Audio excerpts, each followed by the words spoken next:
ॐ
सहना भवतु सहनौ भुनक्तु सह वीर्यं करवावहै तेजस्विनावधीतमस्तु मा विद्विषावहै। ॐ शान्ति शान्ति शान्तिः। शङ्करं शङ्कराचार्यं केशवं बादरायणं सूत्रभाष्यकृतौ वन्दे भगवन्तौ पुनः पुनः। ईश्वरो गुरुरात्मेति मूर्तिभेदविभागिने व्योमवद्व्याप्तदेहाय दक्षिणामूर्तये नमः। सदाशिवसमारम्भां शङ्कराचार्यमध्यमाम् अस्मदाचार्यपर्यन्तां वन्दे गुरुपरम्पराम्। श्रुतिस्मृतिपुराणानाम् आलयं करुणालयम् नमामि भगवत्पादं शङ्करं लोकशङ्करम्।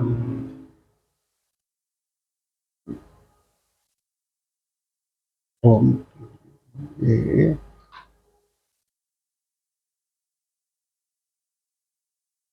पहला श्लोक पढ़ते हैं। वासुदेवेन्द्र योगीन्द्रं नत्वा ज्ञानप्रदं गुरुं मुमुक्षूणां हितार्थाय तत्त्वबोधोऽभिधीयते।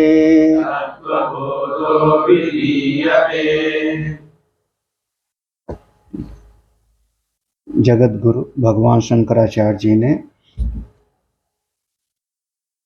साधक को आसानी से समझ में आ जावे, इसके लिए उन्होंने कुछ अलग से ग्रंथ लिखे, जिसको हम लोग कहते हैं प्रकरण ग्रंथ। तो दो शब्द हम प्रयोग करेंगे, शास्त्र और प्रकरण ग्रंथ। ऐसे दो शब्द बार बार प्रयोग में आएगा। तो शास्त्र हम उसको कहते हैं जिसमें जीवन के समस्त पहलू का विचार किया जाता है, धर्म का, अर्थ का, काम का, मोक्ष का, चारों पुरुषार्थों का जहाँ पर विचार किया जाता है उसको हम कहेंगे शास्त्र। और जिस ग्रंथ में केवल एक विषय पर विचार केंद्रित होता है उसको हम कहते हैं प्रकरण ग्रंथ। अब जैसे तत्वबोध है तो इसमें जीवन कैसे जीना चाहिए ये वर्णन नहीं होगा, इसमें परिवार में कैसा व्यवहार करना चाहिए इसका इसमें निरूपण नहीं होगा, शत्रु मित्र के साथ कैसा व्यवहार करना है ऐसा कोई निरूपण नहीं होगा। तो केवल आत्म तत्व का बोध कराने वाला शास्त्र है, ग्रंथ है, इसलिए इसका नाम हो गया प्रकरण ग्रंथ। तो शास्त्र माने, तुम तीनों सामने बैठो, तुम लोग इधर बैठो, चलो सामने से इधर बैठो, इधर आओ, इधर आ जाओ, चलो।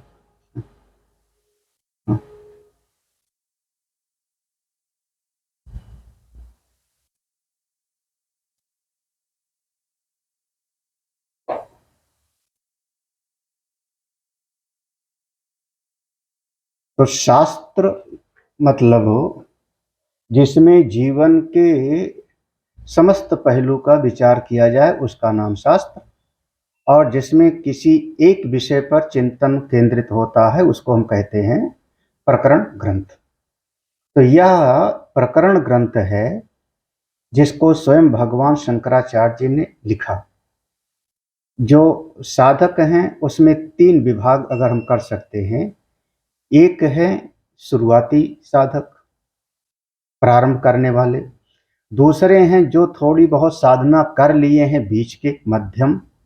और तीसरे हैं जिन्होंने कुछ ग्रंथों का अध्ययन आदि कर लिया है, तो उत्तम, या कह दो कि आखिरी वाले। तो तीन प्रकार के अगर साधक हम मानते हैं, प्रारंभ करने वाले, मध्यम बीच वाले, जैसे विद्यालय में भी माध्यमिक शिक्षा परिषद, यानी वो बीच वाला हो गया, और फिर आप जाओगे विश्वविद्यालय, तो ऐसे ही तीन, प्राइमरी क्लास, माध्यमिक क्लास और विश्वविद्यालय, कॉलेज हो गया। तो ऐसे ही जो प्रारंभिक क्लास वाले हैं उनके चित्त में सभी शास्त्रों के एक एक शब्द का अर्थ बैठ जाए, परिभाषा बैठ जाए, इसके लिए ये है प्रकरण ग्रंथ। तो ये प्रायः प्रारंभिक साधकों के लिए है, और इसका मूल उद्देश्य होता है कि जो हमारे शास्त्रीय शब्द आगे के ग्रंथ में आवेंगे, उन सारे ग्रंथों के शास्त्रीय शब्द का परिभाषा चित्त में कंठस्थ हो जावे, याद हो जावे। तो पहले तो हम लोगों को ये याद था, लेकिन अब धीरे धीरे विस्मृत हो रहा है, क्योंकि अनभ्यासे विषम विद्या, अजीर्णे भोजनम विषम। जब बार बार अभ्यास नहीं होता तो उसका जो है विस्मरण हो जाता है, भूल जाता है वो। तो ये पूरा ग्रंथ लगभग याद था हम लोगों को। तो इसका एक एक शब्द की परिभाषा मिलेगी। परिभाषा माने व्याख्या नहीं, व्याख्या तो आगे के ग्रंथ में होंगे। व्याख्या हम कहते हैं बी आख्यायते, बी उपसर्ग है, वहां पर बी, धन आ, धन ख्या, ये तीनों को जोड़ेंगे तो विशेष रूप से आसमन्तात, बी माने विशेषण, आ माने आसमन्तात, ख्यापयति इति व्याख्या। विशेष रूप से, पूरी तरह से, बिना कुछ छोड़े जब कभी उसका उपदेश दिया जाता है तो उसको हम कहते हैं व्याख्या। और परिभाषा, परितः भाष्यते इति परिभाषा। परिता माने चारों तरफ से, एक शब्द के चारों तरफ से उसका हम अवलोकित कराते हैं, प्रकाशित कराते हैं कि इस शब्द का क्या भाव है, उसका नाम हो जाता है परिभाषा। तो यहाँ पर पारिभाषिक शब्दावली सबका सब है, और हम लोग इसको पढ़ेंगे। अब रचयित नाम है ग्रंथ का तत्वबोध, रचयिता हैं जगत गुरु भगवान शंकराचार्य। इसको हम लोग प्रकरण ग्रंथ की श्रेणी में रखते हैं। साधक है जो प्रारंभ कोटि का है, अब इस मार्ग पर चलना चाह रहा है, तो उसके भीतर शास्त्र के आगे आने, एक समझ लो जैसे कुंजी है की, तो एक महल का अंदर 10 कमरे होंगे, 10 कमरे में शायद जो है बहुत सारी चीजें रखी हों, दराज है, अलमारी है, लेकिन बाहर से एक ताला बंद है। तो अगर चाबी मिल जाए तो आप अंदर उसके प्रवेश कर सकते हो, चाबी नहीं मिली तो अंदर प्रवेश नहीं होगा। तो ऐसे समस्त शास्त्रों का एक तरीके से कुंजी है, की है, और ये अगर समझ में आ जाए तो अंदर के सारे शास्त्रों का जो वहाँ शब्द आएंगे उसका अर्थ हमको बिल्कुल स्पष्ट हो जाएगा। शुरुआत में भगवान शंकराचार्य ने मंगलाचरण किया। ये श्लोक जो हमने पढ़ा था ये मंगलाचरण है। मंगलाचरण समझते हैं? हाँ, मंगलाचरण, मंगल धन आचरण, मंगल धन आचरण दोनों जोड़ दिया तो हो गया मंगलाचरण। जब आपका व्यवहार मंगल करने वाला हो गए, जीवन में सुख प्रदान करने वाला हो गए, तो उसी का नाम होता है मंगलाचरण। आप जो करते हो, जो भी करते हो, अगर आपके क्रिया से, आपके वाणी के, आपके व्यवहार से, आपके दिनचर्या से, अगर आपके क्रिया से आप ही के अंतःकरण में मंगल ना होवे, आनंद ना होवे, तो दूसरे के फिर जीवन में मंगल कैसे होगा? कम से कम इतना हमारा व्यवहार ठीक ठाक हो कि वो है ना, कि ना हम किसी को दुख दें और ना हम अपने चित्त को उद्वेगित किसी तरीके से करें। उसी का नाम मंगल है, मंगलाचरण, मंगल धन आचरण। ठीक है। मंगलाचरण जो होता है वो 3 प्रकार से हम लोग करते हैं, 3 प्रकार से। एक का नाम है मंगलाचरण का नमस्कारात्मक। हम किसी को नमस्कार करते हैं, गणेश जी को नमस्कार कर लिया, सरस्वती माँ को नमस्कार कर लिया, नमन करने के द्वारा।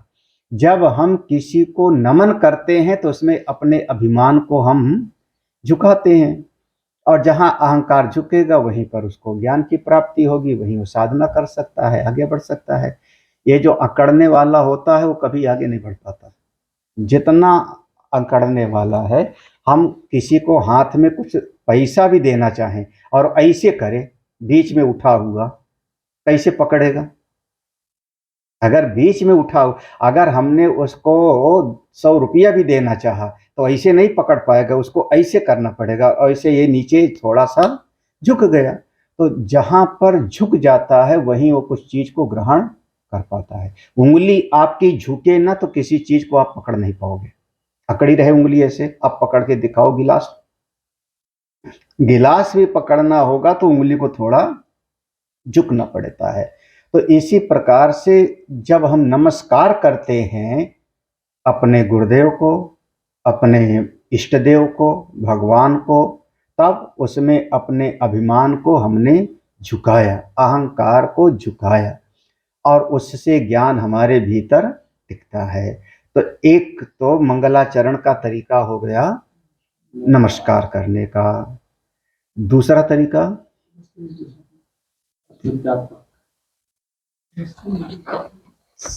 अच्छा, एक आपने बता दिया, एक उन्होंने बता दिया, बेड़ा पार हो गया।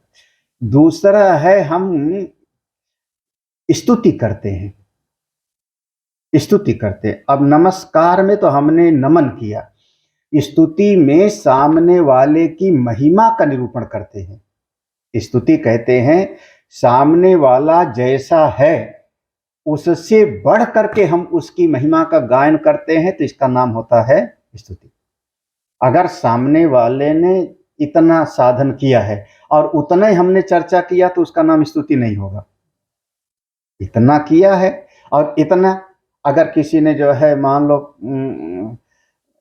100 रुपए दिया है और हमने कहा इसने 100 रुपए दिया, तो उसको हम कहते हैं अर्थवाद, वो बराबर है, वो बराबर है।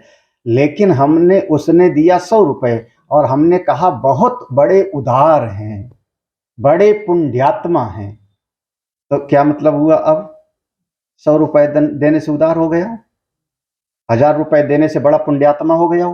बोले नहीं, जितना किया है उससे अनेक गुना बढ़ करके जब हम उसकी महिमा का व्याख्यान करते हैं तो उसका नाम होता है स्तुति। हाँ, तो नमस्कार करके, स्तुति करके, और मंगलाचरण का तीसरा तरीका मिलेगा वस्तु निर्देशात्मक। वस्तु माने जो असली वस्तु है, आत्मा, ब्रह्म, जो असल तत्व है, अपना स्वरूप, अपना आत्मा, ब्रह्म स्वरूप, उस तत्व का निरूपण करना ही मंगलाचरण है। अपने स्वरूप का बोध करा देना ही मंगलाचरण है। जिस अनुभूति में आचार्य स्थित हैं वो अनुभूति शिष्य के भीतर प्रवेश करा देना, तत्व का उपदेश करके इसी का नाम हो जाएगा मंगलाचरण। तो मंगलाचरण का एक 3 तरीका होगा, नमस्कार किया, स्तुति किया, या उस आत्म तत्व का, ब्रह्म तत्व का निरूपण करने के द्वारा, इसको हम कहते हैं मंगलाचरण। तो ये 3 प्रकार से मंगलाचरण होता है। भगवान शंकराचार्य देखो मंगलाचरण किए, फिर से पढ़ लेते हैं, बस बहुत संक्षेप में इसको हम लोग पढ़ेंगे, प्रवचन नहीं, केवल पंक्ति का अर्थ पढ़ना है।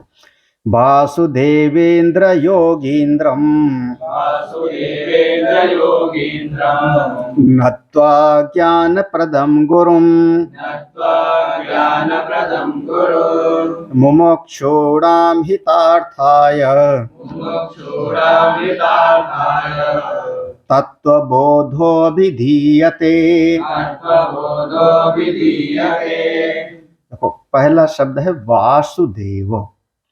तो हम ऐसा भी कहते हैं वसुदेव जी के पुत्र हैं भगवान श्री कृष्ण। तो भगवान श्री कृष्ण को भी वासुदेव कहते हैं। ओम नमो भगवते वासुदेवाय। तो भगवान वसुदेव के पुत्र का नाम भी वासुदेव, जैसे दशरथ के पुत्र का नाम दाशरथाय। लेकिन जो यहाँ पर वसुदेव शब्द है तो ये वस धातु से बनता है। बस वसत वसति वसता वसंती, तो ऐसे इसका रूप चलेगा, निवास करने के अर्थ में।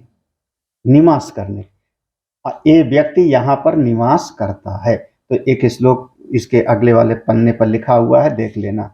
वसुदेव का अर्थ, सर्वत्र असौ समस्तम च वसति अत्रेति वै यतः ततो असो वासुदेव इति विद्वद्भिः परिगीयते। मिला कहीं पर? सर्वत्र असौ, सर्वत्र असौ, जो सब जगह पर वास करता है, सर्वत्र असौ।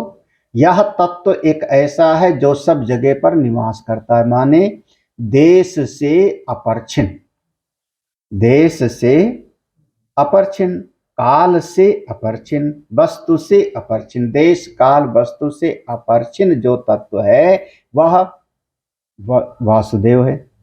फिर समस्तम च वसति, समस्तम च, ये जितना जगत है जिसमें रहता है।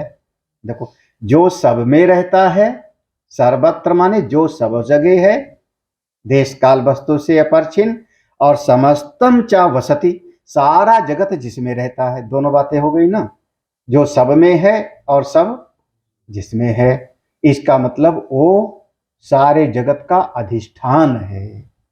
अधिष्ठान समझते ना? अधिष्ठान माने,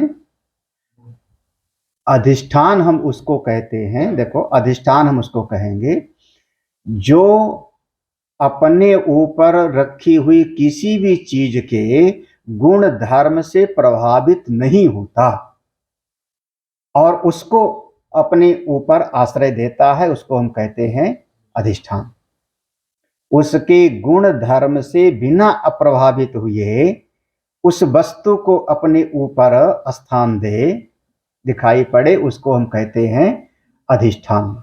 जैसे स्फटिक है अधिष्ठान, उसके ऊपर हमने फूल रख दिया, लाल रंग का फूल था तो पूरा स्फटिक हमको दिखाई पड़ने लगा लाल, लेकिन फिलहाल स्फटिक का कोई भी अपना रंग रूप नहीं है, तो हम कहेंगे स्फटिक अधिष्ठान है और रंग उस पर हो गया अध्यस्त, रंग उस पर अध्यस्त हो गया। तो ऐसे ही जितनी सृष्टि है ये सब का सब अध्यस्त है और वह ब्रह्म तत्व आत्मा अधिष्ठान है, उसको हम कहते हैं वासुदेव। देखो वसुदेव माने जो सब में है और जिनमें सब है। हाँ, ततो असौ वासुदेव, इसीलिए इस तत्व को ही विद्वद् भी, ज्ञानियों के द्वारा वासुदेव नाम से गाया जाता है। ज्ञानी लोग इसीलिए इसको, अच्छा विष्णु पुराण का श्लोक है तो वासुदेव माने वह परमात्मा, ओ आत्मा, ओ आत्मस्वरूप। योगींद्रम, योगियों में श्रेष्ठ, योगेश्वर भगवान श्री कृष्ण। देखो, योग ईश्वर भगवान श्री कृष्ण, नत्वा माने उनको नमस्कार करके, उनको नमस्कार करके हम इस ग्रंथ को लिखने जा रहे हैं। तो जो सारे जगत के अधिष्ठान स्वरूप वासुदेव हैं, भगवान श्री कृष्ण, उनको नमस्कार करके हम इस ग्रंथ को लिखने जा रहे हैं। हाँ, एक बात और, भगवान जगतगुरु शंकराचार्य जी के गुरु जी का नाम था गोविंद पादाचार्य, गोविंद पादाचार्य। तो भगवान श्री कृष्ण का एक नाम गोविंद भी है, जो वासुदेव हैं उनका एक नाम गोविंद भी है। श्री कृष्ण गोविंद हरे मुरारे हम लोग गाते हैं, गोविंद भी है। तो जो हमको ज्ञान देने वाले गुरु हैं, ज्ञान प्रदम गुरु, ज्ञान देने वाले हैं योगियों में श्रेष्ठ, कौन? गोविंद पादाचार्य। ऐसे गुरुदेव को भी मेरा नमस्कार है। इसमें देखो, एक ही पंक्ति में दोनों को नमस्कार हो गया, उस अधिष्ठान स्वरूप परमात्मा को और वही अधिष्ठान स्वरूप ब्रह्म जब एक आकार धारण करके हमको ज्ञान देते हैं तो वही गुरु कहलाते हैं। तत्व में निष्ठ है तो ब्रह्म है, जब हमको उपदेश करते हैं वही तत्व जब हमको ज्ञान देता है तब वो गुरु रूप में हमको ज्ञान देते हैं। तो यहाँ पर उस ब्रह्म तत्व और गुरु तत्व में अभेदत्व का प्रतिपादन कर दिया। ऐसे गुरुदेव को मैं नमस्कार करके, नत्वा नमस्कार करके, ज्ञान प्रदम ज्ञान देने वाले कौन? गुरु जी, उनको नमस्कार करके इस ग्रंथ को लिखने जा रहे हैं। देखो, हो गया मंगलाचरण। किसके लिए लिखने जा रहे हैं? रिक्शा चलाने वाले के लिए? हाँ, सब्जी बेचने वाले के लिए लिखने जा रहे हैं? हाँ, तो सब के लिए नहीं है। इस दुनिया में सब चीज सबके लिए नहीं होती। जगत में हर चीज सभी के लिए नहीं होता महाराज। उसके अधिकारी को देखना पड़ता है कि इस चीज, अब मेडिकल कॉलेज किसी और विद्यार्थी के लिए है, इंजीनियरिंग कॉलेज किसी और विद्यार्थी के लिए है। अब सब जगह पर आप जाकर के प्रवेश नहीं कर सकते हो, है ना। तो वैसे ही किसके लिए? मुमुक्षुणाम हितार्थाय, जो मोक्ष का अभिलाषी है, जिसको अभी मोक्ष चाहिए, अब बंधन में रहना पसंद नहीं करता, थक गया बंधन को देख करके, जिज्ञासु है, ऐसे मुमुक्ष जनों का कल्याण हो। हितार्थाय माने उनका हित हो, इसके लिए तत्वबोध अभिधीयते, तत्वबोध नामक एक ग्रंथ हम लिखने जा रहे हैं। देखो, हो गया यहाँ पे हाँ पूरा श्लोक का अर्थ। यहीं पर आज एक चीज और, जैसे मंगलाचरण है, कोई अब ये बातें फिर शायद आगे ना बतावें हम। जब कोई ग्रंथ होता है तो उसको हम शुरुआत में कहते हैं संबंध चतुष्टय। तो संबंध चतुष्टय, संबंध चतुष्टय अगले पंक्ति में भी आएगा। तो चलिए अगली पंक्ति देख लेते हैं। ये संबंध चतुष्टय आएगा आगे, है ना। साधन चतुष्टय यहाँ से है ना। साधन चतुष्टय संपन्न अधिकारिणाम मोक्ष साधन अंगभूतम तत्व विवेक प्रकारम वक्ष्यामः।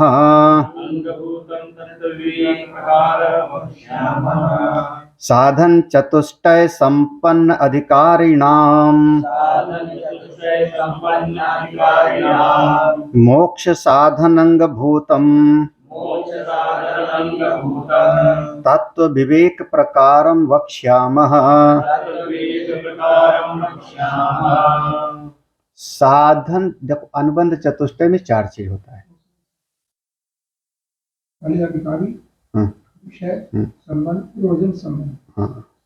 अधिकारी का निर्णय, साधन, ये संबंध, इसको कहते हैं चार चीजों से मिलकर के तो कोई ग्रंथ उसको हम लिखते हैं।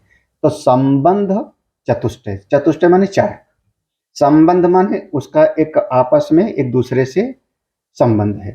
तो हमने कहा संबंध चतुष्टय, इसके चार विभाग होंगे। अधिकारी निरूपण, ये पहला विभाग होगा। तो कोई ग्रंथ लिखने जा रहे हो तो आप पहले बताओ इसका अधिकारी कौन होगा, किस प्रकार का इसका अधिकारी होना चाहिए, योग्यता क्या है, क्वालिफिकेशन कैसी होनी चाहिए। दूसरा होता है विषय, इस ग्रंथ में किस विषय की चर्चा की गई है। इस ग्रंथ में गणित की चर्चा है कि भूगोल की चर्चा है, तो इसका नाम होता है विषय। विषय निरूपण, अधिकारी निरूपण, विषय निरूपण। तीसरा होता है प्रयोजन। अब आपके ग्रंथ लिखने का प्रयोजन क्या है, किस लिए ग्रंथ लिख रहे हो, प्रयोजन। और चौथा होता है संबंध, इसीलिए चौथे के नाम से जोड़ दिया संबंध, या अनुबंध चतुष्टय कहते हैं। इसका एक नाम अनुबंध चतुष्टय, अनुबंध चतुष्टय। तो संबंध, संबंध क्या है, तो अधिकार जो विषय है और जो उसका प्रयोजन है, उस विषय और प्रयोजन के बीच में संबंध कैसा है, अधिकारी और प्रयोजन के बीच में संबंध कैसा है। जैसे एक बार हमने समझ लिया कि गंगा जी में स्नान करना चाहिए, तो गंगा जी में स्नान करना हो गया विषय, मैं हो गया अधिकारी, है ना। लेकिन अब प्रयोजन है कि एकादशी के दिन स्नान करना चाहिए। अब इसमें संबंध क्या बनेगा कि हमको यहां से इतनी दूर जा करके तब स्नान करना पड़ेगा।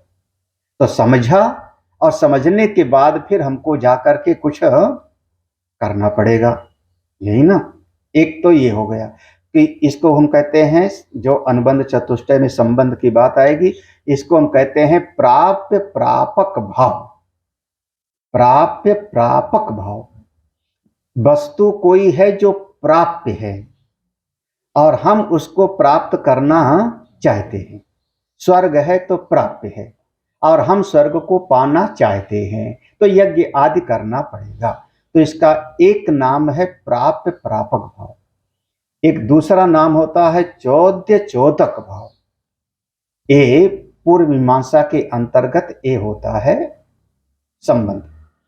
और उत्तर मीमांसा में संबंध जो होगा, हमारे वेदांत में जो संबंध होगा, कि जैसे चश्मा लगा के कोई भूल गया आंख पर, हाँ, आंख पर कोई वस्तु रख के हम विस्मृत हो गए, भूल गए, और जैसे किसी ने बताया अरे चश्मा तो आपकी आंख पे लगा है, तो अब हमको उसको पाने के लिए कुछ और करना नहीं पड़ेगा।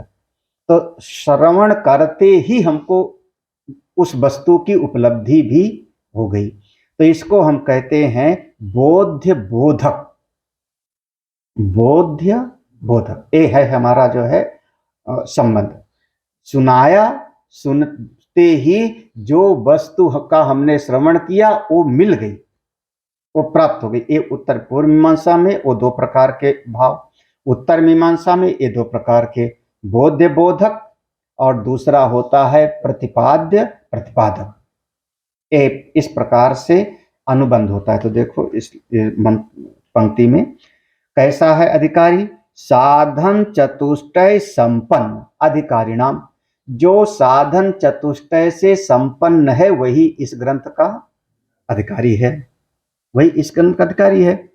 तो प्रयोजन क्या है, मोक्ष साधन अंगभूतम, तो मोक्ष की प्राप्ति ही प्रयोजन है।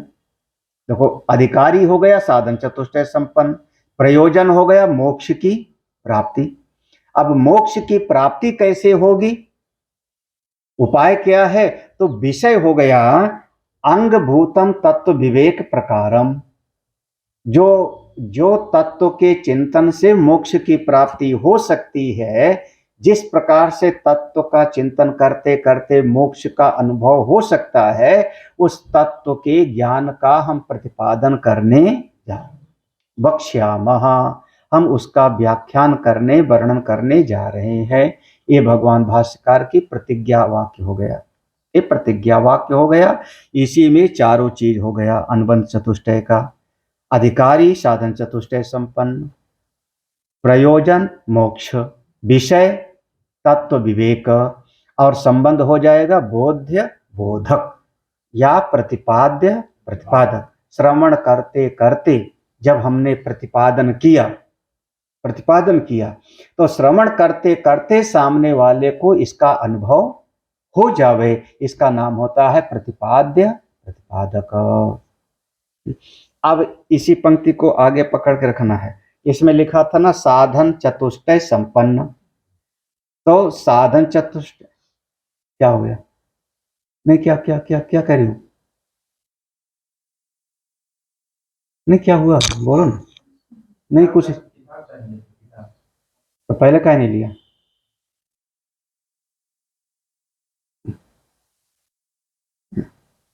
तो चल, तो साधन चतुष्टय जो शब्द है देखो उस पर शुरू किया।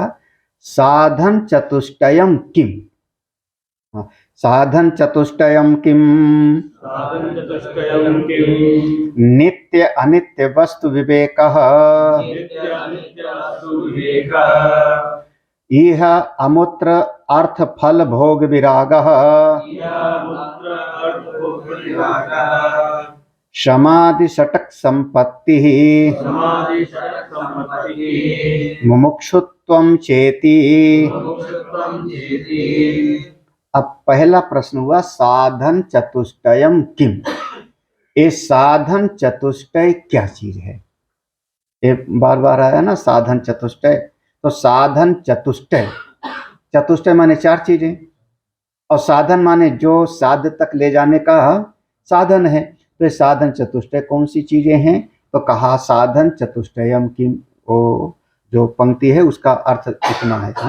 साधन चतुष्टय क्या है पूछा, तो ऐसे उत्तर प्रश्न चलेगा, प्रश्न उत्तर। तो पहला है साधन चतुष्टय में पहली चीज है नित्य अनित्य वस्तु विवेक। विवेक साधन चतुष्टय में पहला हो गया विवेक। विवेक का विवेक माने क्या हुआ?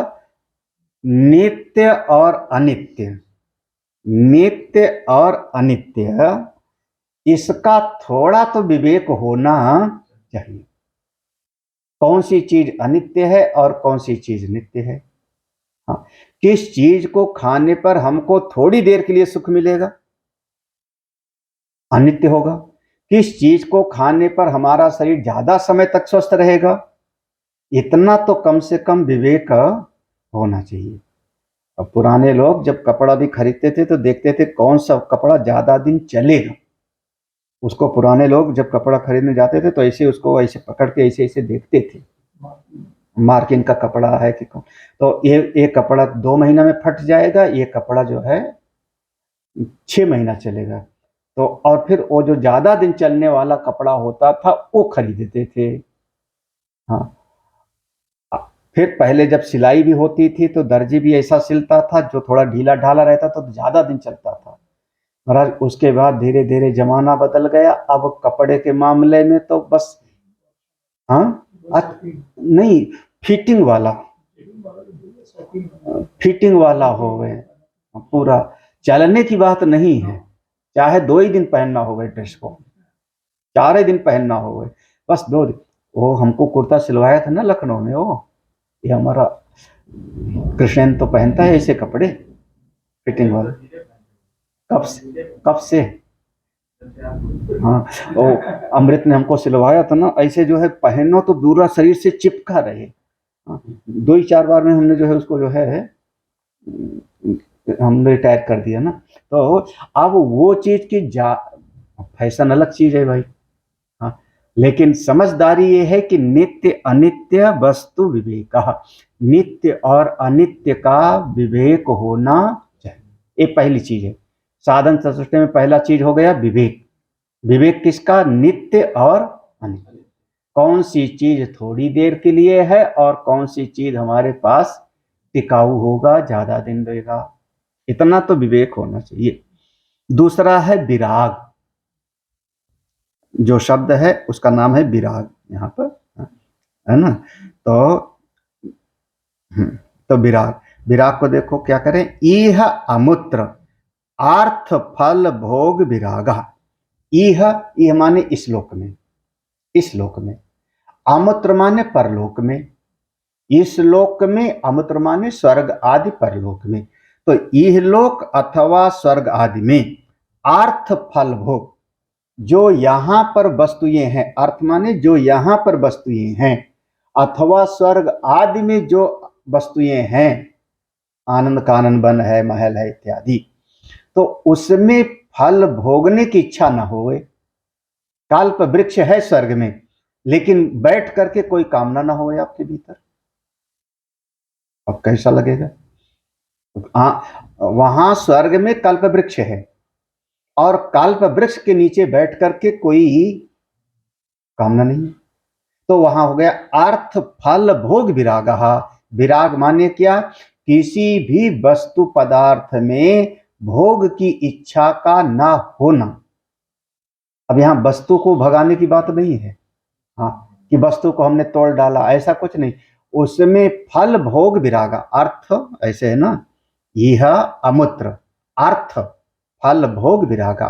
तो अर्थ माने हो गया वस्तु पदार्थ, जो यहां है अथवा जो स्वर्ग आदि में है, तो अपनी जगह पे रहे, हमारे भीतर कोई काम नहीं है। इसका नाम होता है विराग। विराग माने जिसमें जहां से राग चला गया, ऐसा एक दूसरी संपत्ति। तो पहला हुआ विवेक, दूसरा हुआ विराग, तीसरा हुआ समाधि सटक संपत्ति। समाधि, सम आदि, तो सम जिसके प्रारंभ में है, आदि है ना, समाधि, सम आदि, आदि माने प्रारंभ, तो जिसके प्रारंभ में सम है, तो ऐसे सटक माने छह संपत्ति, छह संपत्ति जिसमें पहला है सम, जिसके प्रारंभ में सम है, तो सम आदि छह संपत्ति। अब आगे नाम गिनाएंगे, अभी इतना तो यहां पर इतना गिन लो। हाँ, और चौथा हो गया साधन चतुष्टय में चार चीज थी, विवेक, विराग, विराग, समाधि सटक संपत्ति, और चौथा मुमुक्षुत्वम। मुमुक्षुत्वम च इति, मुमुक्षुत्वम च, बस इति माने इतना ही। तो ये चार चीजों को मिला करके कहा कि साधन चतुष्ट। ऐसे साधन चतुष्टय से संपन्न अगर कोई अधिकारी है, तो वो मोक्ष की प्राप्ति कैसे करे, इसके लिए तत्व ज्ञान हम देने जा रहे हैं, तत्व विवेक बताने जा रहे हैं, जिसके भीतर ये चारों संपत्ति हो। हाँ, अब पहले ही देखो, अब विचार कर लिया, देखो पूछते हैं, नित्य अनित्य वस्तु विवेका कह, नित्यं वस्तु एकं ब्रह्म, तद् व्यतिरिक्तं सर्वम् अनित्यम्, अयमेव नित्य अनित्य वस्तु विवेकः। देखो प्रश्न पूछा ना, नित्य अनित्य वस्तु विवेक क्या है? ये ऊपर विवेक की परिभाषा किया था, नित्य अनित्य वस्तु विवेक, ये परिभाषा किया था ऊपर। तो इसको थोड़ा समझाइए कि नित्य अनित्य वस्तु का विवेक क्या है, इसको कैसे समझें? तो कहते हैं नित्यम वस्तु एकम ब्रह्म, नित्य वस्तु तो केवल एक ब्रह्म ही है, नित्य तत्व तो केवल एक आत्मा ही है। अब उसी की अभिलाषा होनी चाहिए, उसी को जानने की चाह होनी चाहिए जो नित्य है। अच्छा, तद व्यतिरिक्तम, अपने उस ब्रह्म स्वरूप से अतिरिक्त, परमात्मा से अलग जितना भी कुछ है, तद व्यतिरिक्तम, तद माने उस परमात्मा से, ब्रह्म से व्यतिरिक्त अलग जितना भी कुछ है, सर्वम अनित्यम, सब का सब अनित्य ही है, सब का सब नष्ट होने वाला है। धीरे धीरे देखते देखते वह चीज नष्ट हो जाती है, इसको कहते हैं दृष्ट नष्ट स्वभाव, देखते देखते वस्तु नाश को प्राप्त हो जाए। तो सर्वम अनित्यम, इसी का नाम अयम एव, अयम एव माने इसी को ही, इसी को ही नित्य अनित्य वस्तु का विवेक हम कहते हैं, इसी का नाम अब विवेक हुआ। विवेक माने क्या हो गया? अब यहां पर एक ब्रह्म ही सत्य है, एक ब्रह्म ही नित्य है, उसके अलावा जितना भी कुछ है सबका सब अनित्य है, सब अनित्य है। और बुद्धिमत्ता इसी में है कि हम अनित्य वस्तु की अभिलाषा, कामना, इच्छा नहीं करते। और क्या? हाँ, जहां पर किसी चीज में हमको कमी दिखाई पड़ जाती है, दोष दिखाई पड़ जाता है, उससे हमारा मन अपने आप हट जाता है ना। जहां पर किसी फल में भी है, कोई फल अगर जरा सा किनारे सड़ा है तो हम उसको किनारे कर देंगे। तो जिस वस्तु में कोई दोष दिखाई पड़ जाता है, उससे हम अपने आप को किनारे कर लेते हैं। तो जब ऐसा हमने थोड़ा विचार कर लिया, सत्संग से श्रवण किया कि परमात्मा ही नित्य है और सारा जगत परमात्मा से अतिरिक्त जितना कुछ है सब अनित्य है, तब भीतर एक अनित्य वस्तु से एक हमको एक थोड़ा विरक्ति का भाव हो गया।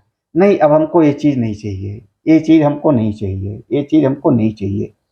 इसी का नाम हो जाएगा वैराग्य।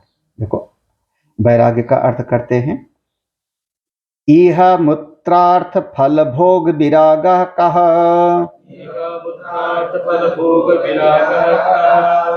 इह स्रक चंदन बनितादिषु, अमुत्र स्वर्ग भोगेषु, इच्छा राहित्यम एव। देखो, इह ये परिभाषा थी ऊपर, इह अमुत्र अर्थ फल भोग विराग, ये परिभाषा दिया था विराग की। ये क्या है कहा, इसको हम कैसे समझें? इह अमुत्र अर्थ फल भोग विराग, यहां पर और स्वर्ग आदि में फल भोग की इच्छा का अभाव, इसको कैसे समझें? तो कहा देखो, इह माने इस लोक में, इस लोक में स्रक चंदन बनितादिषु, यहां पर बनितादिषु है तो ऊ का वहां पर वाह हो जा रहा है, तो बनितादिषु, तो इस लोक में स्रक कहते हैं माला को, स्रक माने माला। कोई आवे और हमको माला पहनावे, महाराज उस जमाने में यही होता था। अब कहीं पर मान लो कोई संत पढ़ा रहे हैं, उनके सामने 10 तो जो है शिष्य लोग बैठे हैं, तो गुरु जी की पूजा हो रही है, तो धीरे से शिष्यों के मन में भी ये भावना आ जाती है कि हमको भी कोई ही माला तो पहनावे, तो वही से ही ले लिया, स्रक माने माला। अब माला से आप यहाँ पर पदार्थ ले लो, जगत की कोई भी वस्तु, इस लोक की कोई भी वस्तु, स्रक चंदन, अब कोई आके चंदन लगावे हमको, हाँ कोई बढ़िया करे, बनितादिषु, हमको स्त्री मिले। अब चूंकि वहां पर जो है, जो भगवान शंकराचार्य पढ़ा रहे हैं, तो वहां पुरुष लोग बैठे हैं, तो वहां पुरुष लोग बैठे हैं तो उनको कह दिया बनितादिषु। स्त्री होगी तो उनको कहेंगे पुरुषों में भी आपके भीतर वो फल भोग की इच्छा ना। आदिश माने तमाम चीजें, बहुत सारी चीजें, तो माला, चंदन, स्त्री, धन, पुत्र, घर, जमीन, जायदाद, यश, पद, प्रतिष्ठा सब लगा सकते हो। तो इस लोक में जितनी चीजें हैं उनमें आपके भीतर फल की इच्छा ना हो, उसकी इच्छा का अभाव हो। हाँ, बहुत सटीक शब्द दिया है, फल भोग, हाँ, इच्छा राहित्य, हाँ उसमें इच्छा ही नहीं है, ठीक है। हाँ, अब कोई लेकर के आया और हमारे सामने आम रख गया, ठीक है, हमने खा लिया, उसमें कौन सी बड़ी बात है, पसंद भी है आम, आया भी। लेकिन आज आम मिल ले, आज आम मिले, नहीं मिलेगा तो सब बेकार। और उस एक आम के चक्कर में पूरा का पूरा शांति कुंज तक चक्कर काटा हुए, इसका मतलब क्या हो गया? वो अब इच्छा हो जाएगी ना, उस एक आम के लिए जो है वो ऑनलाइन जो है वो ऑर्डर करे, आधा किलो आम भेज देना। आजकल ऑनलाइन सब चलता है, पपीता भी ऑनलाइन आया था मेरे पास में। अभी गाजियाबाद में किसी ने अपने घर पे पपीता मंगाया होगा ऑनलाइन, वो सुन रही होंगी, अभी कहेंगे ठीक है, तो वो पपीता हमको पैकेट में पैकिंग ही ला करके रख दिया, तो हम देख लिए ऑनलाइन। तो हमने कहा बताओ, सब कुछ तो हमको अमुक वस्तु ही मिले, अमुक चीज ही मिले, इस इच्छा का अभाव। कोई भी वस्तु, यहां पर 3 दृष्टांत दिया, श्रक, चंदन, बनितादिषु, 3 नाम दिया, और यहां पर समस्त अब हमको अमुक कमंडल मिले, अमुक मृग चर्म मिले, अमुक चीज मिले, ऐसा वस्त्र मिले, ऐसी चीज स्थान मिले, इस प्रकार से किसी भी प्रकार की इच्छा का अभाव इस लोक में ये यहाँ पर बहुत गड़बड़ी हो जाती है इसी में। जैसे कई बार जो है कहीं किसी आश्रम में कोई जावे ना तो कहता है हमको कमरा अच्छा मिले, हमको कमरा अच्छा मिले। और ये राघवानंद जी, अनंतानंद जी को हमने दर्जनों बार समझाया होगा इस विषय पर, दर्जनों बार तो बोला होगा कि कोई भी आता है तो पहले उसको जो है टीन शेड में रखो, फिर बाद में अगर हमारे पास स्थान है तो अपग्रेड कर दो, है ना, तो खुश हो जाएगा। क्योंकि शुरुआत में जब जगह नहीं है तो कहीं भी आप बरामदे भी रख दोगे तो खुश हो जाएगा, चलो रुकने की तो जगह। और हम क्या होता है, हम सोचते हैं चलो चलो ये कमरा खाली है एसी वाला, यहाँ सामान रख लो, बाद में तुमको जो है सेट करते हैं। पहले आपने उसको जो है सबसे बढ़िया वाले में रख दिया और उसके बाद आपने कहा यहाँ से सामान उठाओ, वहां पर कमरा खाली है।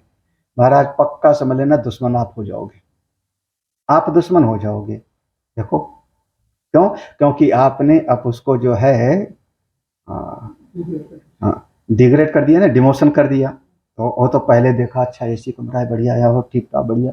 तो हमेशा ही एक चीज, तो अब हमको अटैच्ड बाथरूम का कमरा मिले, देखो ये होती है लोगों में भावना, तो इच्छा तो आ गई ना सब जगह पर। हम कह रहे हैं ये संत लोगों में भी होता है। तो इस लोक में किसी प्रकार की इच्छा नहीं, मिला भोजन खा लिए, वस्त्र मिला पहन लिए। हाँ, दूसरा कह दिया अमूत्र स्वर्ग, अमूत्र मान अमूत्र स्वर्ग भोगेशु, अब स्वर्ग में भी भोग की इच्छा नहीं, बस इतना ही। अब हमको जैसे अब स्वर्ग में भोग की इच्छा है तो आदमी बड़े बड़े यज्ञ करेगा, जैसे राजा बलि कर रहा था, 100 यज्ञ करेंगे तो इंद्र बन जाएंगे, या अमुक बड़ा सा यज्ञ करेंगे तो अमुक पद की प्राप्ति हो जाएगी।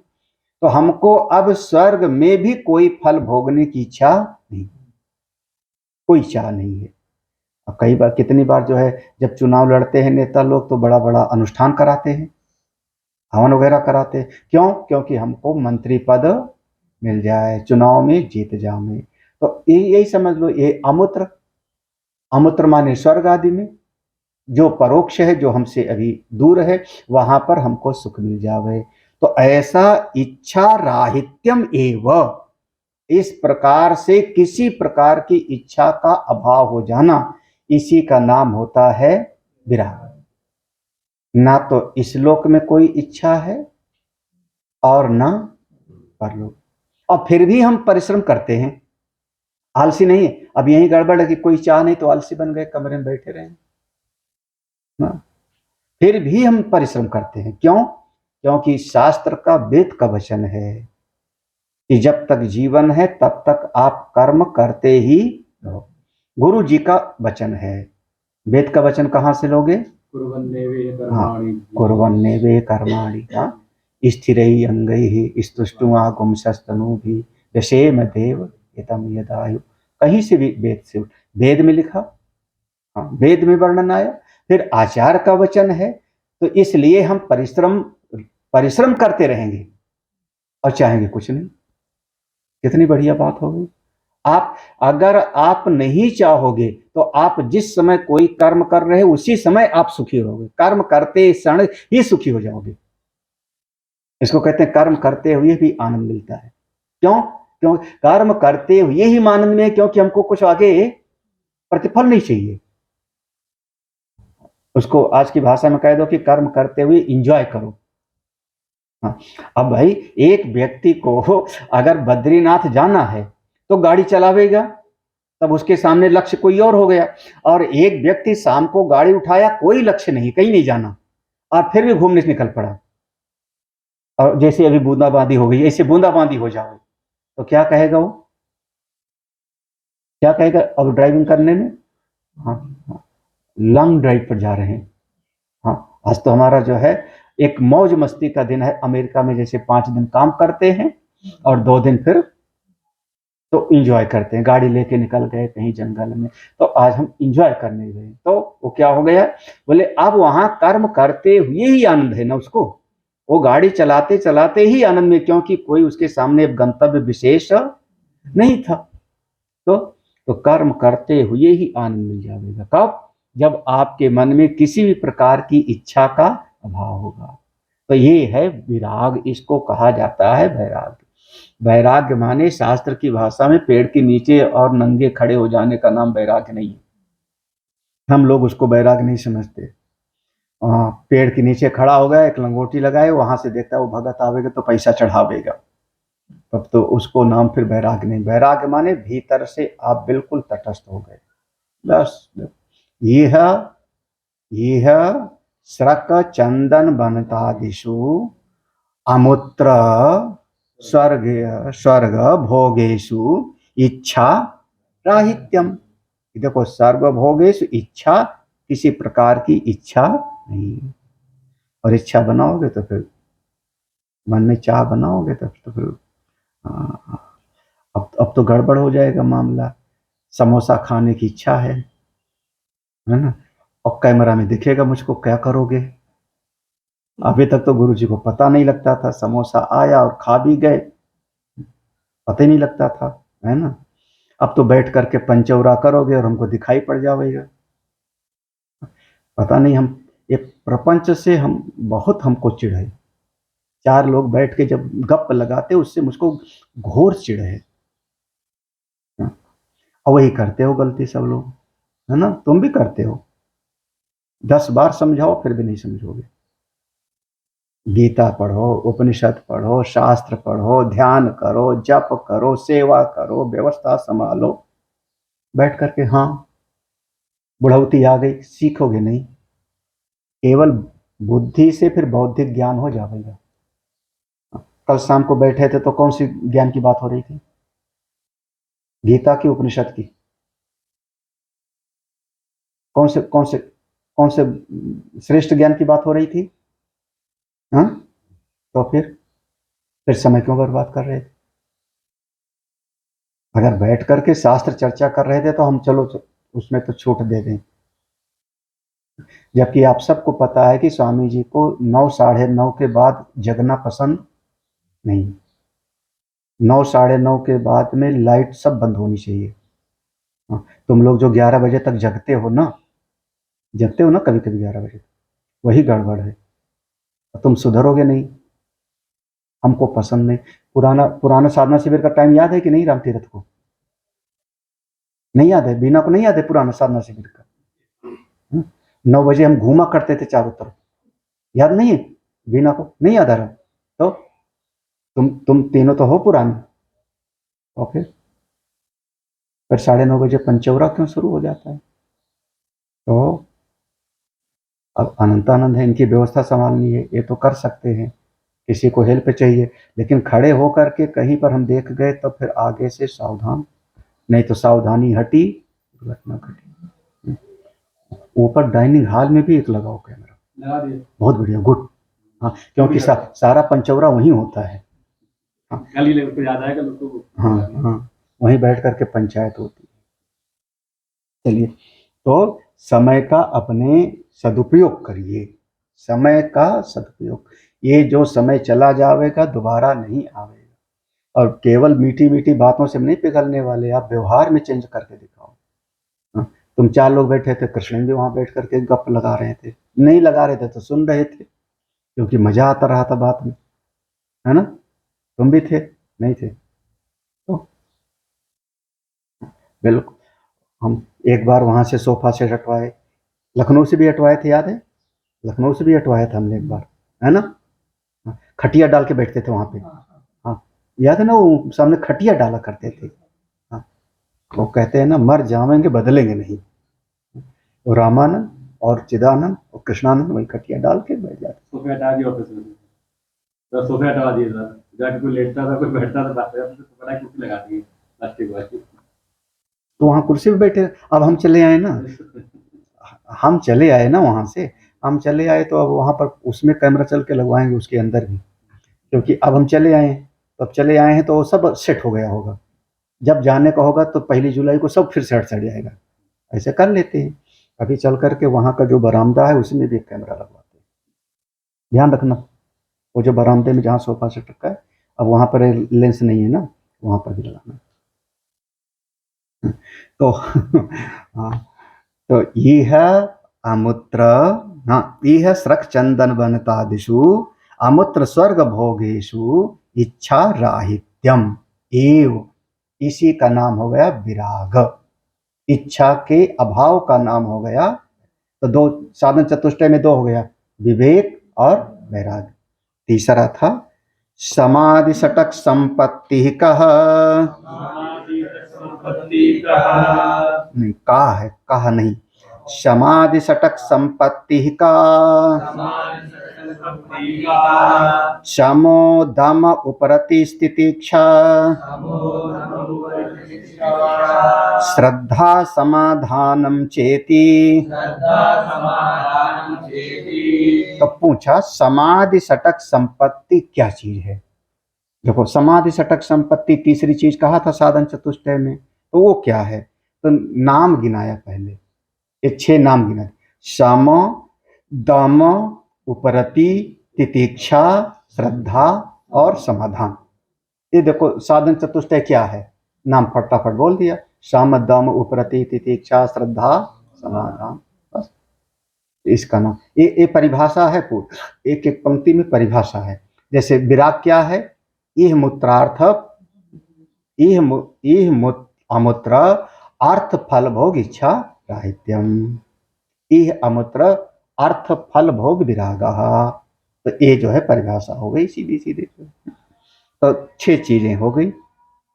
अब इसको शाम को पढ़ें कि अभी शाम को पढ़ते हैं। ये शुरुआत है, पहला दिन है। क्या हुआ, तुम आए और क्लास 1।